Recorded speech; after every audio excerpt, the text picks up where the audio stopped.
name is Miranda, and we're going to work on some pigeon pose today. And I know I already did a short video on pigeon, but today I'm going to try to maybe enhance it a little bit, maybe add a little strength to it before we get into it. Pigeon pose is one of my most requested poses. Just make sure before you do a pigeon pose that your body's a little bit warmer. I have lots of students asking me to do these shorter videos just so they can get a few minutes in. So we're going to take it around and come on up to our down dog. Of course, we like to stretch the arms out nice and long. We're pushing the hips up and back, and we're never trying to bring the toes up, our heels up. We're trying to keep those heels pressing down. That's going to enhance that stretch in the backs of the legs a little bit. We're trying to lift up through the shoulder blades a little bit so that we're not caving down here between the shoulder blades. We take that left heel and push it down. See if that right leg will go all the way up. And we're trying to keep everything nice and long here. Have a little bounce to my arms. Now when we reach that toe up, then that enhances that stretch in the back of the left leg. It just makes it feel so much better.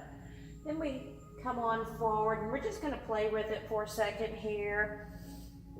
Since I'm just getting started this morning, I just want to warm up, and I'm just kind of swinging that leg back and forth, just playing around with it. Now come all the way up onto that left toe as high as we can. So we ease forward just a little bit. Now let your right knee come forward, like we're trying to put it between our hands here. So we always lift up through those shoulders. We're heading toward plank right here. But if we take that right foot and move it over to the left side, that leg is at an angle. So we just kind of changed our plank. I like to call this one hovering pigeon. Now we let that leg come on down. Left leg is going to slide back. So of course, sometimes we can't get those hips nice and level. And it's real hard for us to tell that. So if you have someone that can check and make sure hips are level, that's going to help you tremendously. We can slide blocks and blankets up under that right hip. And you see I'm trying to settle into it a little bit. A lot of the times we can deepen this. So we have our right knee and our ankle, and we just tuck our left toes and we just scooch back. But that knee and ankle stay where it is. Kind of enhances that right leg a little more. So we can sit up nice and tall here. Maybe we take it down to forearms. So sometimes we like to lower, we just can't lower all the way. So we just take a block or a blanket and put it up under those forearms. And some like to just come on down here and hang out. And of course we can use that block and that blanket up under our arms. Now a lot of times we can take that right arm, slide it forward. See if the left arm wants to slide all the way to the right. And I'm trying to just ease my left shoulder to the mat. So this might be a nice little place to hang out, or we can go into a prayer twist with our pigeon. It's really going to add to that stretch in that right hip-ish area, butt cheek maybe. And then we come back to center. So we come on up. Of course, we're feeling that good stretch going on in that right side. Now, often we like to add into that quad on the left hip flexor and maybe get into that quad some more. So we can just bend that left knee. That might be a good place. And sometimes we take a hand and reach back. And one hand is probably going to reach back a little easier. It's going to depend on that range of motion in the shoulder. And every so often we can actually get both hands to go back there. Now sometimes we like to take that big toe and tuck it right into that left elbow, hand up. We can bring the right arm up and reach back. And of course, we undo it and tuck the left toes. Usually we like to come up after a nice deep pigeon and get into our down dog, walking out that down dog. That just loosens that right hip back up.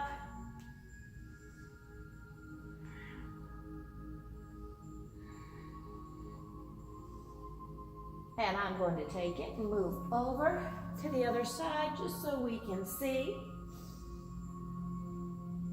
And then that left leg bring it up, and I'm just gonna do that little warm up I did on the other side. It's just a good way to warm up those hips.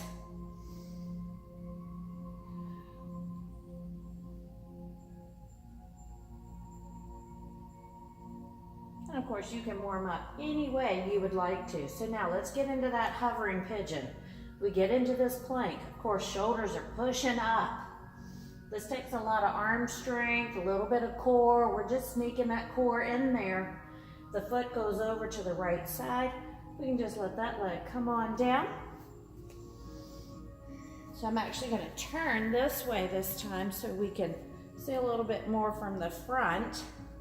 Of course, I'm always tighter on this side, and we all have one side that's tighter than the other. And I like to tuck those right toes and just scooch the body back. And you saw how much my leg moved, but you wouldn't believe how much more we feel it in that left side. So of course we can take it and lower down. And I know my right hip is coming up a little bit. That's because this side is definitely tighter, and you will feel a difference. So you just have to play with your poses, make them work for you. Never go into an ouchie place. Maybe you want to lower down. Holding pigeon, maybe a couple of minutes is a good idea. Do this a lot with my athletes.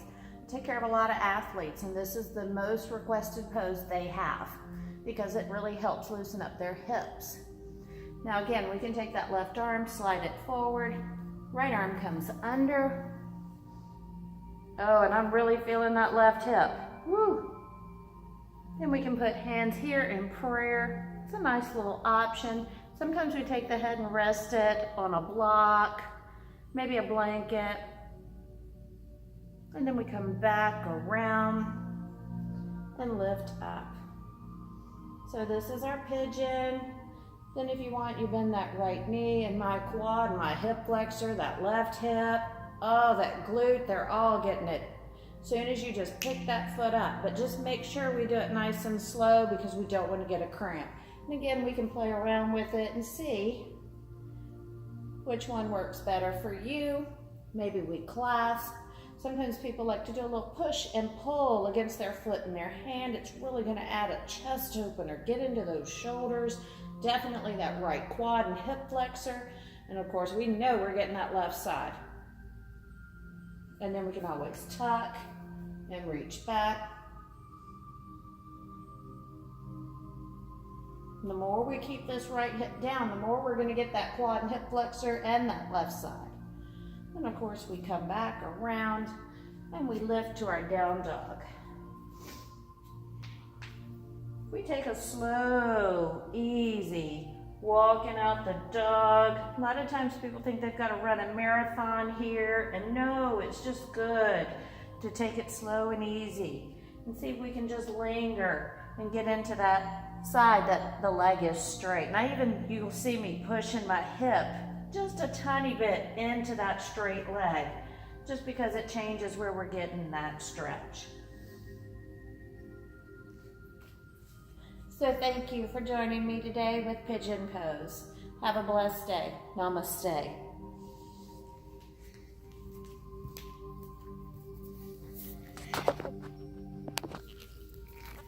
Hello and welcome to Yoga with Miranda. I am videoing all by myself today, so I do not have handy little hands to help me get these videos done. Pardon me walking in and out of them, but that's the only way I can get it done today. We're going to work a little bit on the back. A lot of people have back issues, so we're going to do a little cat-cow variations, couple of things for us to do to help release some back tension. I get asked this a lot in my classes. So we're going to go into our cat-cow, and it's a good little warm-up for us to do. We try to get those wrists right under our shoulders. A lot of the times the hands will try to go out wide or they come forward. Maybe they're way in. So it's a good idea to check that alignment. Make sure we're nice and straight here. We often need blankets up under the knees to give us a little cushion, but you'll notice the knees are over the hips. We have this nice straight box-like going on. So when we exhale, we're going to round the back and pull the navel in, looking back between the thighs and really trying to push up. Think about our Halloween cat here. And when we inhale, we come forward, shoulders down the back, elbows in, that chin is slightly lifted. So all we're doing is moving that spine back and forth in our cat-cow. So just a little heads up. Sometimes we like to get into that cat pose and really exaggerate it, and it feels so good on that spine. But if we have like a lumbar curve, which I do, it's going to be a little harder for us to get into that cow pose some days. So one pose is going to feel a little better than the other. You have to listen to your body and do the one that works for you. That doesn't mean we don't do cow pose at all, or we don't do cat pose at all. We just don't exaggerate it quite as much. This is just a good way to lubricate that spine and help keep it moving. So a few rounds of this is a nice little warm up for that spine. Love cat-cow, it helps us keep that back in good shape. Now when you get back to that next cat, and I'm not shoving my hands through the mat, that's a misconception. We always try to bring our weight forward and shove those hands through the mat, and that's not a good idea for our wrist, elbows, and shoulders. So back in that cat pose, we're nice and rounded here, and we just move forward and back, staying in our cat so that it really lengthens and changes the stretch to that spine. And you just do a few of these. Then when we come back to that neutral spine, we get back into our cow pose, and you exaggerate it as much as you want. And if we just sway the hips back and forth a couple of inches like a little puppy dog, that's just gonna help loosen up that back.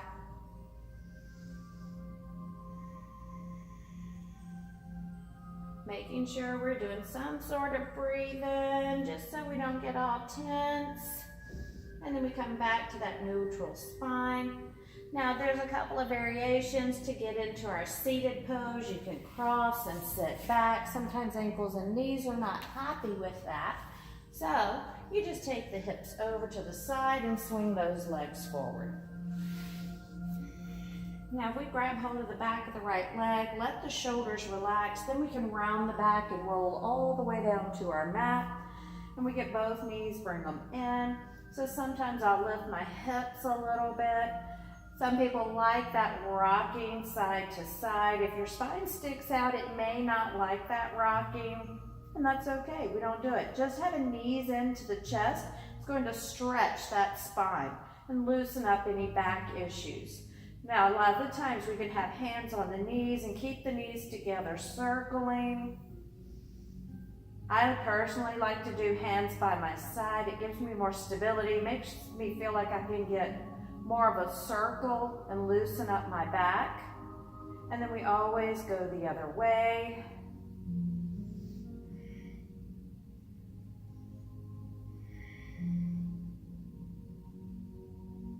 And just because we can bring the knees all the way into the chest does not mean we have to.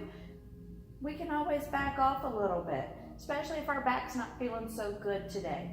So we'll get those knees, bring them into the chest. Twisting is very good for the spine. It keeps it all loosened up and moving. So I tell people all the time, get your right hand, put it on the outside of your left leg, and then we let the knees fall to the right. Now often we'll see knees hanging here. Well, that's just pulling the back and not making it feel so good. So we take blocks and blankets and stick them up under the knees, and then that gives us a little lift, and it gets us into this twist safely. And sometimes we'll see knees out this way, which that helps us lengthen and stretch that spine. It's just not quite as deep. So the more we bring the knees into the chest, the deeper we're going to get into that twist. And I like to take the left arm up in the air, and when I exhale, it falls over to the left side. So often arms will be up here, and it's probably because we've got flesh up under this right shoulder blade.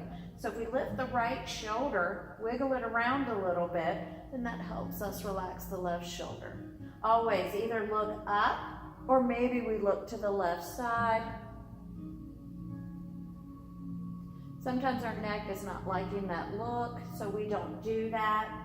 And then we bring one knee up and the other. You always want to hold a stretch for about 20 seconds. Maybe you do your little rock right and left. And like I said, if your spine sticks out and it doesn't like it, don't do it.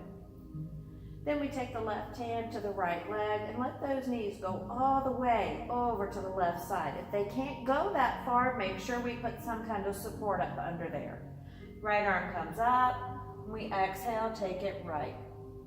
Now this time that left shoulder needs to come up. It helps us scooch that flesh out from under us and get us nice and flat. And you'll notice over time, you didn't tighten up overnight, so you're not going to loosen up overnight. It takes time doing yoga, and each time you do it, you'll notice a difference in your body. So of course we can move those knees around, whatever makes you happy. And then we bring a knee up and the other. Knees into the chest. Now if we take those knees, yes, I know this is for the back, but I like to show this one. If we have the knees right here, we can take the hands beside us and we just take the knees and circle them away from each other.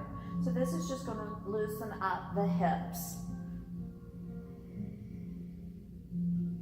Try to keep that breath moving. And then we make sure we go the other way. That's the hard part, is figuring out the other way.